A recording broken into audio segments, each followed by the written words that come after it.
I will leave the last few moments of this and take you live to the White House now for the briefing with Sean Spicer. Before we get started, I want to bring Homeland Security Tom Bossert back up here to discuss the administration's response to the ransomware hacking, and then I'll go on with the events of today and answer your questions. Without further ado, Tom. Thanks, Sean. Thank you. Good afternoon. I'm Tom Bossert. I'm the Assistant to the President for Homeland Security and Counterterrorism. And if I could, I'd like to start today by acknowledging the fallen police officers that the President and Vice President acknowledged today. They are the front lines of our Homeland Security, and the event today was an honor for me to attend. On cybersecurity, as the President's Homeland Security Advisor, part of my responsibility is to coordinate U.S. government cybersecurity efforts. I want to give you an update today on the ransomware attack that's been known as WannaCry or WannaCrypt. We continue closely monitoring the situation around the clock at the highest levels of government. We're bringing all of the capabilities of the U.S. government to bear on this issue and are working side by side with our partners in the private sector and our international partners. I spoke moments ago with my counterpart in Great Britain and learned an update from them that they have a feeling of control over this ransomware event, and that as their affected computers seem to have been tied to the fact that their healthcare system is so large and networked. They are painfully aware, though, of the fact that this is a global attack, as are we. As of this morning, it has reached approximately 150 countries and infected more than 300,000 machines. The good news is the infection rates have slowed over the weekend. We had been concerned about that when last we talked. The ransomware has disrupted telecommunications companies, hospitals, and other organizations. The UK National Healthcare Service announced 48 of its organizations were affected, and that resulted in inaccessible computers and telephone service, but an extremely minimal effect on and disruption to patient care. That was something quite evident in my conversation. Computers at the Spanish telecommunications company Telefonica were compromised, and we had a small number of affected parties in the U.S., including FedEx. Secretary Kelly at the Department of Homeland Security continues to lead operations and public-private coordination. His team is issuing twice daily situation reports, is holding multiple calls per day among experts and operations centers managing our response. As of today, no federal systems are affected. Overall, the U.S. infection rate has been lower than many parts of the world, but we may still see significant impacts in additional networks as these malware attacks morph and change. Despite appearing to be criminal activity intended to raise money, it appears that less than $70,000 has been paid in ransoms, and we are not aware if payments have led to any data recovery. The Cyber Threat Intelligence Integration Center is also keeping us informed of the classified insights concerning the investigation into these hacks. And let me talk about now briefly the way ahead. Sorry about that. It's important for our business and individuals to know that 3 variants of this ransomware are reported to have emerged using similar techniques. We had talked last I was here about variants of this malware. If you follow the mitigation advice published by DHS, the FBI, and Microsoft, and have patched your systems, you are protected against all of these variants. It's also important to know that pirated, stolen, or otherwise unlicensed versions of affected software often will not receive patches, so it's important to not use that unlicensed software. If you do, you'll be subject to extraordinarily susceptible infection.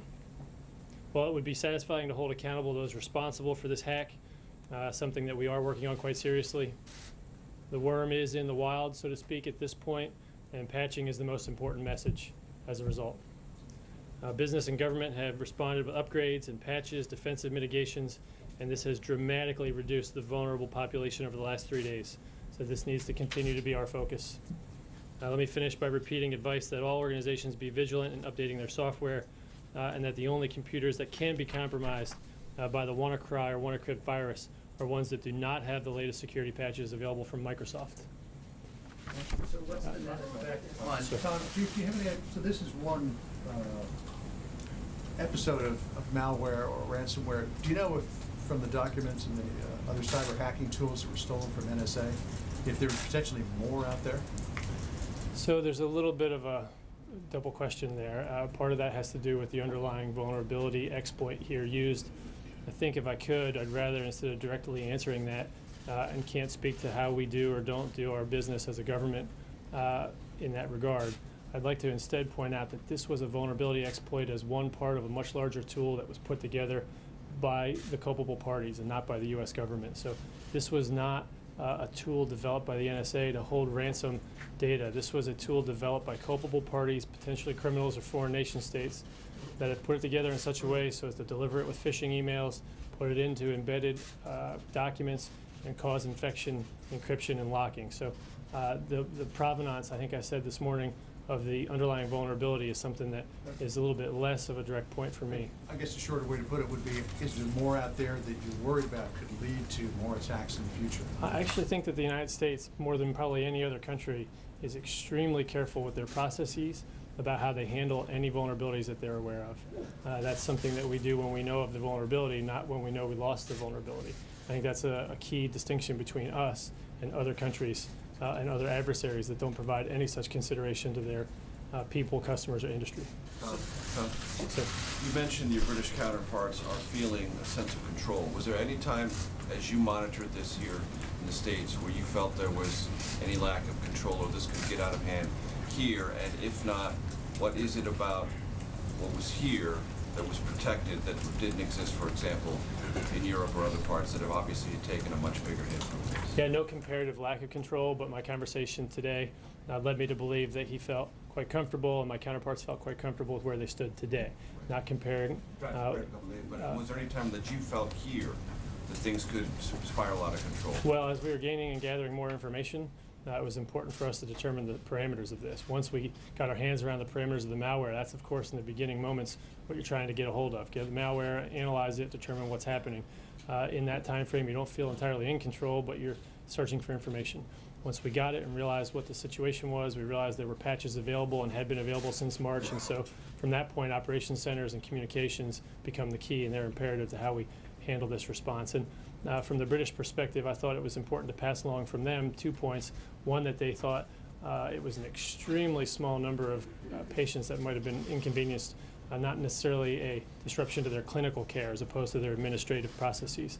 And two, that they felt that some of those reports might have been misstated or overblown given how they've gotten themselves into a position of patching. So we'll have to do the analysis and the investigation later as to why certain organizations, systems, or sectors were more greatly affected than others. So that's the point I'd like to elaborate.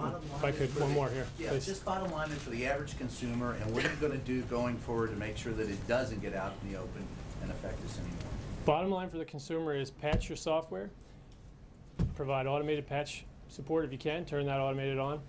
Make sure your IT service providers or IT folks within your organizations are patching your software. That's the bottom line, and this particular malware and the 3 reported variants that we've seen since are all fixable with patch, and that's something that you can get from Microsoft. So that's our bottom line, and I don't want to encroach too much here into Mr. Spicer's time, but if I could, with that, maybe one more question, Sean, okay? Who did it? We don't know. That's the attribution that we're after right now. It would be very satisfying for me and for all of our viewers, I think, that if we find them, that we bring them to justice. I think that's something that sometimes eludes us. Attribution can be difficult here. I don't want to say we have no clues. As I stand here today, I feel that the best and brightest are working on that. So thank you very much. I'll let you know. Thank you very much. Appreciate it. Thank you. Thank you, Tom. The President was pleased to see this morning the National Association of Home Builders and Wells Fargo announced earlier that recent reports show that U.S. home builder confidence continues to rise, with numbers now at their strongest since the housing bust. According to the NABH's chairman, quote, "This report shows that builders' optimism in the housing market is solidifying. We've already seen tremendous response in the economy in the wake of the President's pro-growth agenda. The unemployment rate is at the lowest it's been in a decade. Manufacturing job openings are higher than they've ever been since 2006. And by nearly every measure of economic confidence, the future of the American economy looks very bright." The President is also glad to see businesses once again making significant investments in America, from Intel to General Motors to Walmart to Apple, who specifically just announced earlier this month that will start a $1 billion fund to promote advanced manufacturing jobs here in the United States. And it's not just the President's domestic economic policies that are generating optimism. Just last week, we announced the first 10 agreements as part of the 100-day action plan initiated by President Trump during his meeting at Mar-a-Lago with President Xi of China. As I noted last week, these arrangements are major wins for American companies across many different industries and sectors, from natural gas to beef exporters to financial services, who will all now have access to the massive Chinese market. And of course, those negotiations continue between our representatives. We look forward to sharing future developments with you as this process continues to unfold. This morning, the President and the Vice President joins tens of thousands of officers and friends of law enforcement at the annual Peace Officers Memorial Service at the United States Capitol. This is the 36th year that the Fraternal Order of Police has honored the memory of the brave men and women who've lost their lives in the line of duty with this service and ceremony. In the Vice President's opening remarks, he reiterated the Trump administration's commitment to standing with the men and women of law enforcement, quote, without apology. And the President said that these men and women are, quote, the thin blue line between civilization and chaos. Words cannot express the depth of our gratitude, end quote, but he hopes that the actions of this administration will show our men and women in blue, quote, how deeply we care and how strongly we feel about protecting those who protect us all, end quote. Earlier today, the President had the honor of meeting with officers and guests from police departments that recently suffered the loss of a police officer from Ulster County Sheriff's Department, Phoenix Police Department, and the New Jersey State Troopers. He also signed a proclamation in honor of Peace Officers Memorial Day and National Police Week. The President was honored to just welcome recently, in the last few minutes, the Crown Prince of Abu Dhabi to the White House for an official visit. His Highness is a strong partner of the United States and a leader in the Middle East on a number of important topics, including defense cooperation, regional security, and counterterrorism. The United States and the UAE recently concluded a defense cooperation agreement that will allow us to work more closely together to address common security threats. The President hopes to work together even more closely to resolve regional conflicts that raged across the region for too long. This is the President and His Highness's first meeting. They have a lot to discuss, including bilateral trade and investment, as well as regional security issues. At the conclusion of the meeting, we will make sure to have a readout. Later this afternoon, the Vice President will swear in Robert Lighthizer as the United States Trade Representative. Ambassador Lighthizer has spent decades working at the highest levels of American trade policy, including as Deputy U.S. Trade Representative under President Reagan. The President is glad to finally have an unquestionably qualified individual in place as we fight for better trade deals that will put the American worker first. And now that he's officially on board this afternoon, Ambassador Lighthizer is getting straight to work. Tomorrow, he will have a series of meetings on Capitol Hill, and on Thursday, he will travel to Vietnam for the Asia-Pacific Economic Cooperation meetings. With Ambassador Lighthizer swearing in after a historic show of obstructionism by the Senate Democrats, the President will now finally have his entire cabinet in place, able to fully implement the President's America First agenda across the entire spectrum of the federal government. In other cabinet news, Secretary Chow kicked off Infrastructure Week with an event with the U.S. Chamber of Commerce this morning, noting the newly reopened I-85 bridge in Atlanta as an example of what can be better accomplished with federal, state, and local governments working together. Secretary Chow will be traveling to Atlanta on Thursday for the ceremonial ribbon cutting. Secretary Perry is in Texas today as part of VA Research Week to announce the VETS Project, a joint effort between the Veterans Administration and the Department of Energy to help data map veterans' health records and solve health-related issues for veterans. This partnership, part of the Trump administration's commitment to modernizing the systems we use to care for our nation's heroes, brings together the VA's unparalleled health care and genetic data from its Million Veteran program with the Department of Energy's world-class technology to improve health care and quality of life for our veterans. Secretary Shulkin of the VA will also be traveling this week to commemorate VA Research Week, speaking at the Brain Trust Pathways event in Boston on Wednesday. This event brings together public and private experts in research, treatment, prosthetics, IT, and other specialties to focus on new and innovative ways to support veterans coping with the effects of traumatic brain injury and head trauma. The State Department also had a few briefings today on the next step in addressing the Assad regime and the horrors it has committed on the Syrian people. The Trump administration believes that Syria's political future should be decided by Syrians in a free, credible, and transparent process. However, we also believe that in a free process, it's unimaginable that the Syrians will choose to continue under the Assad's leadership.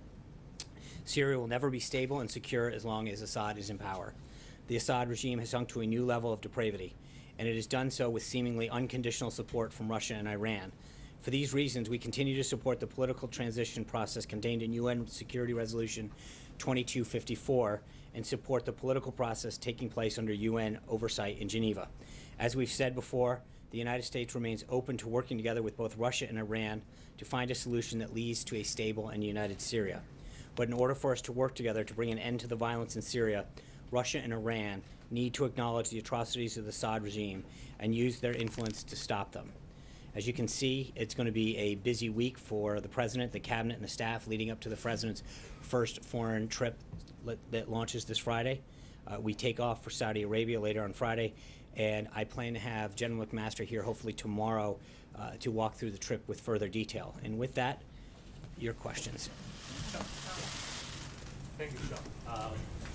Just in China, NSC Senior Director Pottinger say the U.S. is forming a Belt and Road working group and say the U.S. company have much to offer. So what's the perspective of the U.S. future collaboration in this Belt and Road initiative? Yeah, as I mentioned with respect to the 100-day plan, I think there's a lot of areas that we are going to continue to work with China to develop a way forward. I think the relationship that the President established with President Xi down in Mar-a-Lago is continuing to pay dividends for our country. And whether it's this policy or trade or market access, we're going to continue to see all of those individuals from the President's cabinet that were down in Mar-a-Lago continue to work with their counterparts in China to find a path forward. John. Sean, a couple of topics, but first of all, back on what you said about Syria. Is the official policy of this administration now regime change in Syria? I think I've made it very clear what our policy is and continues to be. Over the weekend, a lot of complaints from Democrats about the Comey replacement process. First of all, that Jeff Sessions is leading the search. A lot of Democrats think that because he recused himself from the Russian investigation, he should not be in that position. Secondly, some Democrats in the Senate are saying that before they will consider the president's next nominee, they want a special prosecutor appointed to look into the Russia investigation. Can you respond to both of them? I think this is a process that's running completely as it should. It's being headed by the Deputy Attorney General, and the Attorney General, as we've noted in the past, the FBI Director reports to the Deputy Attorney General. They continue to move through a series of highly qualified candidates, and it's, obviously this is a huge priority for the President to make sure that we have someone that has the ability to administer the proper leadership to the FBI. And on the special prosecutor? I think there's frankly no need for a special prosecutor. We've discussed this before. You have two Senate committees that are looking into this. The FBI is conducting their own review. And I think if you even look at what Acting Director McCabe said last week, he made it very clear that they have the resources that they need and that the work continues. But the bottom line is, again, I think part of it is there's a difference between what we've talked about in that, and it's been made very clear that there's been, with respect to the President himself, both Senator Schumer, Senator Feinstein, Senator Manchin, and everyone else who have been briefed on this have been very clear that there was no collusion with respect to the President himself and no investigation there. Blake. Thank you. Let me pick up what Mr. Bossert left off about this ransomware attack. In the short term, a short-term question and a long-term question. In the short term, is it the advice of the administration, should somebody have their computer system infected, not to pay the ransom? As I said, I think that what we have seen so far that is the most effective is that if people take the necessary proper steps in advance and use the patches that are available to ensure that it doesn't happen. So prevention is right now the key that we're stressing. As it relates to the long term, at the end of the day, this is extortion from likely hostile foreign actors. Might the administration set some sort of guidelines or policies as it relates to U.S. individuals, U.S. companies? Should they be approached as to what to do and maybe what not to do? Yeah, I think we can. Our immediate goal right now is to make sure that we're protecting our both individual, commercial, and government enterprises, and that work has proved to be, the prudent steps that were taken have proven to be fruitful, and I think we're going to continue that. Right now, obviously, that's the number one priority. Do you know why he mentioned FedEx? Do you know if that was something specific happened to FedEx? I don't. I can have Tom follow up. Jim. Fred, I'm sorry. Thanks. Yeah, we can always. I wanted to ask about the Election Integrity Commission. Is this the primary goal that's going to be looking for recommending reforms to possible federal laws like the NVRA, or looking at cleaning the rolls, or is it going to be more of an audit of the 2016 election? The executive order that the president signed and the vice president and Secretary of State Kobach are leading is a bipartisan commission of state elections officials that are going to look at all aspects of election integrity, including voter fraud, improper registration, and allegations of voter suppression. So I think they're looking at this holistically. Okay, and one more. As far as North Korea goes, with the new South Korean government coming in, does the administration advise against their reaching out or outstretched hand that they had towards the North Korean regime, particularly after? I'm sorry, say the new South Korean government. Is the administration advising against South Korea reaching out to North Korea after this weekend's missile test? I think the president looks forward to having a conversation with the new president and discussing the way forward, but I'm not going to get ahead of that discussion at this point. John. Thanks a lot, Sean. On the search for the new FBI director, the president today said that it's moving rapidly. One name that was put forward over the course of the past 24 hours by the Senate Majority Leader is that of Merrick Garland. Is that a name that the president would possibly consider in the move to name a new FBI director? The search for a new FBI director is being handled by the Department of Justice. My expectation would be that once they've conducted that search, they'll present names for consideration of the president, but they are the ones that are leading that effort. So, Alexis. Sean, can I follow up on the tape question from last week? As you know, several Republicans have joined Democrats in seeking additional information from the White House in writing about the existence of any tapes, producing the tapes, and any further information about the potential taping of conversations. Is the White House intending to cooperate with those requests and furnish that information as requested in writing? I think I made it clear last week that the president has nothing further on that. Hunter. Wait, Sean. Does that mean that the president will deny the I think request? I said I was very clear that the president would have nothing further on that last week. Describing a situation in which the president would defy the legislative branch's request. That's what I you're understand. saying. Alexis, I made it clear what the president's position is on that issue. Hunter. People clearly still have concerns about Russia's role in the election, even though the president has essentially said there's nothing to it. If there is nothing to hide, why not back a special prosecutor or independent commission just to settle it beyond any doubt? Well, again, it's not a question of, it's at what point you have a House, a House committee, a Senate committee, the FBI.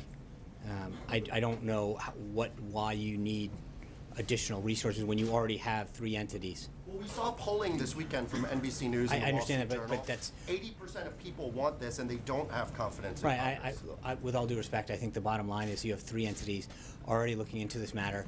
I think the president's position has been very clear that there's 2 issues at hand. One is the involvement of Russia potentially in with respect to an election, and then the president's involvement. The FBI director and others have made it very clear that the president's not a subject of anything. I think we have plenty of entities looking into that. Trey. Sean, 2 questions for you. On North Korea, is there a new sense of urgency for President Trump to act following the successful ballistic missile test over the weekend? I think there's no question that North Korea continues to threaten the United States, our allies, Japan, South Korea, and its neighbors, including both China and Russia. I think we are calling on all of those folks in the region, particularly China and Russia, to do everything they can in terms of sanctions to help resolve the situation and bring stability to the peninsula. On a quick domestic issue, what characteristics is President Trump looking for in an FBI director? I think obviously he wants someone with high integrity and the leadership skills to lead the entity, but I have not specifically discussed the qualities with him. Richard. Thank you, Sean. 2 questions. First one, you told us over and over that for NAFTA we were waiting for Lighthouse, or Robert Lighthouse to be confirmed. Now he's going to be sworn in. Can you give us a better idea on the pace of the renegotiation of NAFTA now that we have a trade representative? Well, I think I'd have to check this calendar, but I think we've got an hour or 2 before he's actually sworn in, so you may want to give him a little bit of time. Can we say like? No, I don't, because until he's sworn in and assumes positions, as I mentioned, he's going to immediately go up to Capitol Hill and then off to APEC in Vietnam. So I'm sure we'll get around to it, but right now we still need to just go through the process of getting him sworn in. Jim.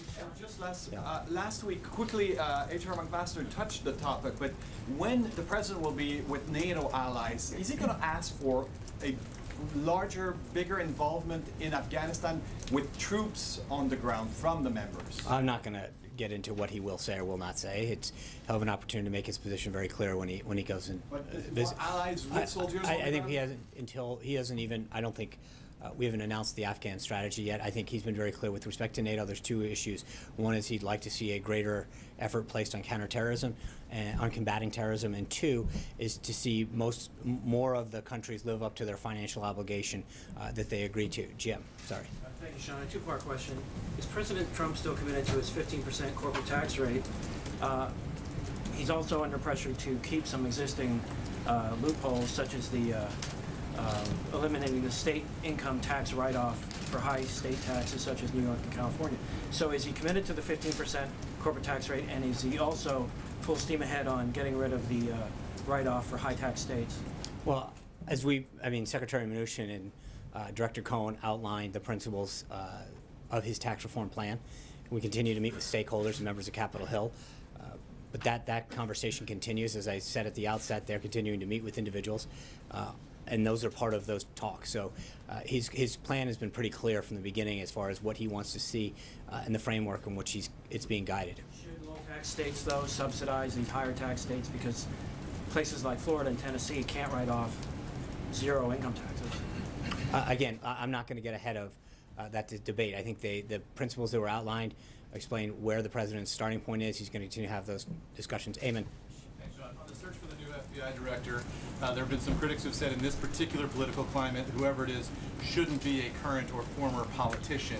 We saw the list of people who've been interviewed, and we see that at least two of them are either current or former political figures. Does the president have a feeling on whether or not having held elective office is a plus or a minus to hold that job? I don't, as I mentioned just a minute ago, I've not talked to him about the specific qualities he's looking forward to seeing, but I know the Department of Justice continues to meet with these individuals, and so we'll have to see who they put forward. Hallie. Thanks, John. I have two questions for you, but I guess I'm just looking for some clarity on one of my colleagues' questions here. Why won't you just explain whether or not there are recordings of I think the president's made it clear what his position is. That's not my question. So I understand that because that's what the president's position is. So given that you refuse to confirm or deny any of this, how is any senior official supposed to feel comfortable having a conversation privately with the president? As I've said, Hallie, the president's made it clear what his position is. Even with these congressional lawmakers calling to see if they exist. Hallie, I've answered the question over and over again the same way. So So the second question that I have for you then is on the arguments that are happening now in the Ninth Circuit regarding the administration's travel ban. One of the lines of questioning has been why the president has not disavowed his Muslim ban. Will he do that? The president, the executive order is fully lawful and will be upheld. We fully believe that. I think there's no question. In fact, in one of the arguments in the previous cases, it was made clear that if anyone else had proposed this, which just shows that it is legally sound, people are misinterpreting it. It was based on the law and the authority that the president rightfully has. That's it, plain and simple. And that's my question is more: will he disavow the ban? But he's never said it. Right. The point is, the lawyer is said he did say he never has. But the point is that the ban, the measures that he took in that executive order are fully lawful, fully compliant, and make it clear that they seek to keep this country safe. That's it. But given Richard. These questions come up. Is there any indication the president will come out and say, yes, I disavow what I said about letting? Right now, the president's focused on making sure that we make the appropriate arguments to get the ban in place. Thank you. That's okay. Considering, in contrast to much of the expression during the French presidential election, and that has been reported in France especially, there may be a lot more in common between President Trump and the new President Emmanuel Macron of France. Both former successful businessmen, both leaders of two very powerful countries, and two of the oldest allies going, basically. Knowing this, would the president look forward to an opportunity to bring this young president closer to him, maybe meeting on the borders at the G7, or maybe even inviting him here to the La Maison Blanche in the next few months. If we have updates to share on additional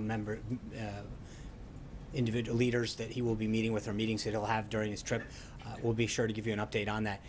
But with respect to whether it's the French president or any other head of government, the president looks forward to reasserting America's role in the world and reestablishing some of the relationships. And I think what you've seen so far, whether it's President Xi or Prime Minister Abe or other individuals, as you can see by the week that we're having this week with the UAE, Turkey, Colombia, the president has made it very clear that he is going to do everything he can to reestablish relationships around the globe to help protect and advance our national interests. And this is a special one. There are also, I mean, look, I agree. Right. I understand. There is a lot of relationships that the president wants to strengthen for the good of this country. John. Thank you, Sean. Two brief questions. First, there are reports, and it may be confirmed by now, that Mrs. Callista Gingrich will be the third woman to be U.S. ambassador to the Holy See. Official? Nothing's official until it's announced. Has her name been vetted with the Vatican? I'm not going to. That's a nice back try, but I'm not going to. The answer is we have no personnel announcements. The other question is not related to personnel, but process with the FBI director. Sarah spoke last week about an interim or acting director of the FBI, but with the interviews that you described with the Department of Justice, can we expect that the name who is nominated for the position from that podium will be for permanent director and promptly submitted to the Senate? That's what I believe the president's expectation is, yes. So no interim or acting? Well, I mean, you have an acting now until someone's selected, but the reason that the president's team is going through this process is to select the next director. Mara. I know this isn't on the front burner right now, but I have actually the healthcare question. Okay. As it goes to the Senate, I'm wondering if the president's negotiating strategy will change. Does he want to get involved earlier? Does he want to wait till the Senate kind of comes up with something? Does he have anything in particular he wants them to keep from the House bill, get rid of from the House bill? What's his approach to this new chapter in the AHA-CA repeal process? Well, I think he feels very strong about the product that came out of the House, but he recognizes that the Senate has a duty to review it and to come up with ideas, and if it can be made stronger, then great. He's continued to have conversations with members of the Senate. His staff has had them as well. Our legislative team and others are in communication with the Senate, and we'll continue to work with them. But obviously, they're an independent body; they have a right to go through their own process. But if we can make the bill stronger in any particular way, that's something that he'll support. But he kind of came in at the end to kind of close the deal in the House. Does he want to get involved more in the earlier stages of the process in the Senate, or just stick with the same negotiating strategy? I think that the team has been intricately involved in the process for quite some time, and the president, by several accounts, was involved in a way that people hadn't seen on Capitol Hill in a long, long time. Jill. Two things. Just going back to the FBI director search, should we expect the president to begin interviewing personally the short list before he leaves on the trip? I think that's going to be driven by the Department of Justice. And as soon as the Department of Justice has a recommendation for the president, then we'll move on. But at this time, there's no update on where that is. And then I want to go back to you started off with Syria there. The State Department today, of course, announced that the Syrian government has apparently been carrying out mass killings, burning thousands of prisoners. I'm wondering if that crosses any kind of red line for the president, and whether we should expect to see any kind of military response to that. Well, the president's always been clear that he's not going to telegraph actions that he takes. So that's number one. Number two is I think what was important about what the State Department did today was to really enumerate the atrocities and the human rights violations that have been committed, and then further ask the world community to join with us to put pressure on Syria. Should we expect any direct action by the president? Again, I don't think the president's made clear over and over again that he doesn't telegraph his actions. He's going to be continuing to raise this issue, but when he's ready to act, he'll let everyone know. Jen? When it comes to vetting for the FBI director, after the experience with Michael Flynn, is the White House recommending doing anything differently with vetting the FBI director? Are you already doing something different with that vetting? I'm not going to get into internal processes that exist, but obviously, you'd have the full resources of the FBI I'm not going to get into how that process is handled. I'm not going to get into the processes of how that's being done. Sean? Yeah. Okay. Two questions. One to follow up on Hallie's question. How has the president made it clear what his position is on Yeah, the I've answered that several times. How has he made it clear? Because All I've seen is the tweet. right. So that's his position. He said that he has nothing further to add. Okay, but he had tapes and Caitlin, quotes. I understand. Okay, I just wanted There's to get a nothing further to add on clarification that. My second question is, has he made any other inquiries about the Russia investigation to any other FBI officials? I don't, not that, I haven't asked him about that, but I'm not aware of anything. Okay, and one small follow-up. Last week you said you would get back to us on who requested the dinner between him and Comey. I still don't, I apologize, I will follow up on that today. I think one of the things that's important with respect to that, just to clear something up, I think that there was clearly bipartisan support that Jim Comey wasn't up to the job. The president has every right to fire a person because he believed Director Comey lacked the judgment and the decision-making skills and wasn't up to the job. The president's reaction to this, to what his position has been completely misrepresented. If you think about what he said to NBC News, he said, one, he didn't care that this action would make matters worse for him, that it, quote, might even lengthen out the investigation because he would take action against Jim Comey and firing him. He said that he wants the investigation to be done, quote, absolutely properly. And he said that he might even confuse some people that he would take this action knowing it would make matters worse for him. The actions that he took, he knew could be detrimental to himself. But none of those things mattered because the president had to do the right thing for the American people because he believes that Jim Comey was the wrong man for that position. And I think that we've got to be very clear as to the reason that the president took the actions that he did. He knew that what he did could be detrimental to himself. It could lengthen the investigation. But he knew it was the right thing for the country, the right thing for the FBI, and the right thing to get to the bottom of this. Why did you believe Comey was the wrong person for the American people?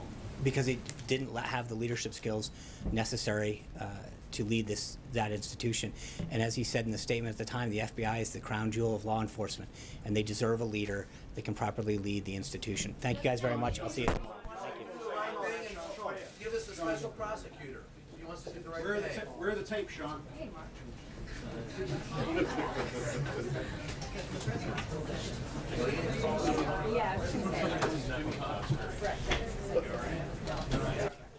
Continuing at the briefing, a lot of questions still on the firing of James Comey, the FBI director. The Senate coming up in just a few minutes, gaveling in for their beginning of the week.